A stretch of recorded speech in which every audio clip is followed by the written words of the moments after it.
Tomorrow, all eyes will be on a Manhattan courtroom. Former President Donald Trump's ex-lawyer Michael Cohen expected to testify in the high-stakes hush money trial. Now, this trial is expected to really ramp up this week when one of the star witnesses takes the stand. The question is, will the jury believe what Michael Cohen has to say? Well, Saturday, Trump slammed Manhattan DA Alvin Bragg in front of 100,000 people at a campaign rally on the Jersey Shore.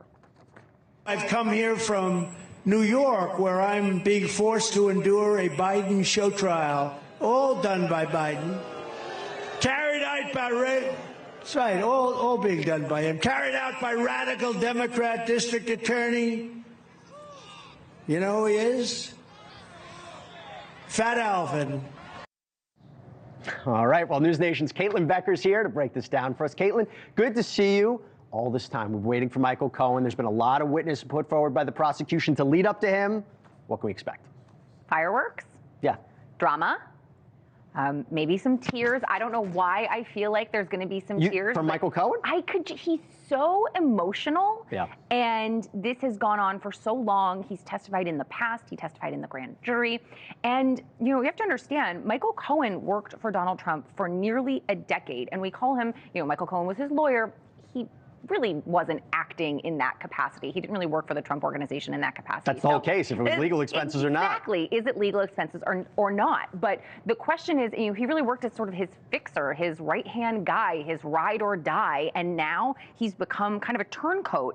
So I think he's pretty emotional about their relationship and how it's gone. So his testimony is absolutely crucial for the prosecution to get right, because we need Michael Cohen. He's the conduit who's going to be able to actually connect these payments that out of the Trump organization on the paperwork, on the ledger, said legal fees, but prosecutors say they really weren't legal fees. They were reimbursements from Michael Cohen for this Stormy Daniels hush money. He's the one that's going to be able to connect those dots. Talk about criminal intent. That's what we're talking about here, right? Is Michael Cohen going to be able to go and say, I know why Trump falsified those business records, because he was worried about the election. He was worried about violating campaign finance laws. Is that real? Because they're holding him off for the last part of this. Is he going to be able to establish what was in Donald Trump's head? You're the lawyer. How am I supposed to know about You're the reporter. No, that's true, but it's such a great question, and I feel like I can't answer that, and I feel like you can't answer that. Yeah. And the question is, will the jury believe it? Because Michael Cohen isn't in Donald Trump's head. So how you get someone to testify to the intent of someone else is such a question mark for all of these kinds of trials, but he has a front row seat to how this all went down. Yeah. Will the jury like him? Will the jury believe him? I think that goes to the question of intent. And if they do like and believe him, maybe they will buy it, but he's not a likable character. He's a convicted felon. He's on TikTok, which is important from a legal point of view, right? So the idea that he's on TikTok criticizing Donald Trump, doesn't that feed right into what the defense is going to question him about on cross-examination? Exactly what's going to happen. I don't know if these TikToks are going to be allowed to be brought in. I doubt they would, but you never know. But the judge kind of admonished lawyers on Friday to let Michael Cohen know, please stop talking about Donald Trump. Just pump the brakes on that. You keep it for the courtroom, and they're going to go after his credibility. He is disbarred. He did some unsavory things. He has testified to that effect in the past, but he has also almost had a hit campaign against Donald Trump for many years because of how their relationship has soured. These are all things that the defense is going to bring up when they eventually get to cross-examine him. But before we get there, the direct examination is going to be really important. And you talked to me about something before we came on air. Yeah, I'm the lawyer, but you have this inside experience about being in the courtroom.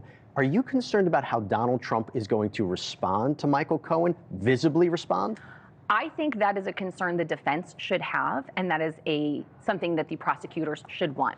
When we had Stormy Daniels on the stand, Donald Trump was visibly irritated. He was visibly angry at his desk. He was rolling his eyes, muttering curse words, kind of nudging his attorneys to get up there and object. So I think you're going to see an amped up version of that when Michael Cohen is on the stand. He is going to say things Donald Trump does not want on the record. And I think a good prosecutor in closing arguments is going to look at that jury and say, you saw that he did not want you to hear this information that we've all kind of heard. Now, he certainly would have done anything to make it so it didn't influence the election. That's what they'll say. Are you sure you're not a lawyer? Because that's an excellent analysis that I saw. And No, that could be your job. Fireworks. Caitlyn Becker, for sure. good to see you. Thanks so much. Thanks for watching. Go to joinnn.com to find NewsNation on your screen. And don't forget to click the red subscribe button below to get more of NewsNation's fact-driven, unbiased coverage.